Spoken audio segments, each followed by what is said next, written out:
Think Turkey's just a vacation hotspot? Think again. Turkey is the ultimate bridge between continents, literally. Sitting at the crossroads of Europe, Asia, and the Middle East, Turkey controls crucial maritime routes like the Bosporus and Dardanelles, making it a key player in global trade and energy transit. And speaking of energy, Turkey's pipelines, TANAP and Turkstream, are Europe's lifelines to diversify away from Russian gas. That's not just smart, it's essential for Europe's energy security. But wait, there's more. Turkey boasts NATO's second-largest military with strategic bases like Incirlik, which hosts US nuclear weapons.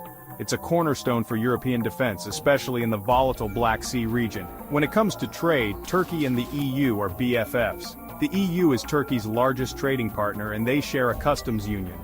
European industries from cars to textiles rely on Turkish production. And let's not forget about migration. Turkey hosts over 3.6 million Syrian refugees, acting as a buffer that prevents large-scale refugee flows into Europe. Imagine the chaos without this crucial partnership. Now picture Europe without Turkey.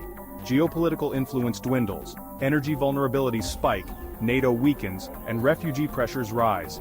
Not a pretty sight, right? Turkey's burgeoning defense industry, from drones to missiles, offers Europe alternatives to US tech, paving the way for greater defense independence. In short, Turkey isn't just important, it's indispensable. Europe's future might just hinge on this hidden ally. Until next time, stay curious. Now that we've established Turkey as Europe's secret weapon, let's delve deeper into one of its most critical assets, its defense industry. Turkey has transformed from an arms importer to a global defense player. Here's how each sector matters for Europe: unmanned aerial vehicles, UAVs, drones. Turkey's Bayraktar TB2 drones have been exported to over 30 countries, including NATO allies like Poland and Romania, the first EU NATO country to purchase them. The Bayraktar Akinci offers high-altitude, long-endurance capabilities with smart munitions, while the Kızılelma project aims to produce a jet-powered, stealth, unmanned fighter. Why does the EU need these? Simple. They cut dependence on expensive US MQ-9 Reapers or Israeli drones and have been combat-proven in various conflicts, including Libya, Syria, Nagorno-Karabakh, and Ukraine against Russia. Missile and air defense systems. Roketsan develops precision rockets, anti-ship, and surface-to-air missiles. Turkish SAM systems like Hisar-A, Hisar-O, and Hisar-S offer alternatives to US Patriots. The Cyper project aims to create long-range air defense systems equivalent to the S-400 or Patriot class, currently in testing. The SOM cruise missile, with its 250 km+ range, is stealthy and air-launched. Europe lacks sufficient indigenous air defense, and Turkey's missile technology offers low-cost, scalable options that could fill this gap. Naval shipbuilding. The Miljum project has produced indigenous corvettes and frigates exported to Pakistan and garnering interest from Eastern Europe. The TCG Anadolu, a drone carrier LHD, is the first of its kind outside the US and China. Fast attack craft, submarines, and unmanned surface vessels further bolster its naval capabilities. European navies, like those of Italy and Spain, could cooperate on future naval platforms, strengthening Black Sea and Mediterranean operations.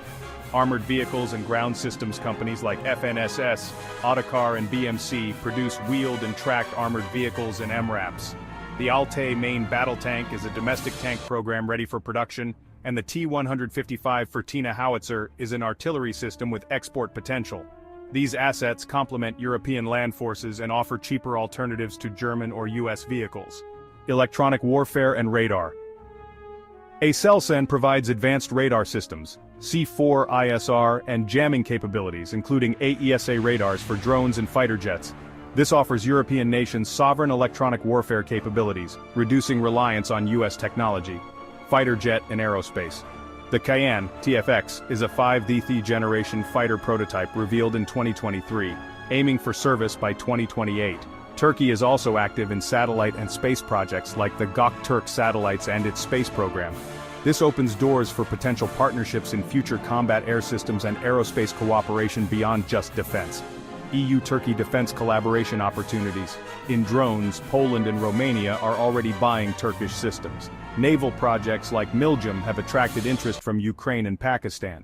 Turkish missile systems tested in Libya and Syria could be co-developed for European nations. Aselsan's radar and electronics could lead to joint EU projects to reduce US dependency. Strategic scenario: what if Europe partners with Turkey? 1. Diversification. reduces EU over-reliance on US systems like the F-35, Patriots and Reapers. 2. Cost advantage, Turkish defense technology is cheaper but combat-proven. 3.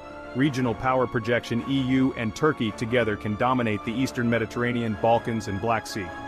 4. Energy and defense link, joint security of energy routes including pipelines and sea lanes. 5.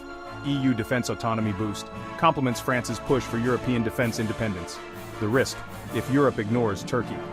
If Europe overlooks Turkey, Russia and China's influence could grow in the Black Sea and Central Asia. Turkey might shift further towards defense alliances with Russia, China, and Gulf powers. The EU could face another bottleneck in drone, missile, and air defense technology. Final thought, Turkey isn't just a NATO member, it's a rising defense power with capabilities Europe needs to achieve strategic autonomy from the US. Smart European countries like Poland, Hungary, and Romania are already buying Turkish systems. Would you like examples of specific EU countries already working with Turkey, or how Turkey's S-400 issue impacts EU-US dynamics?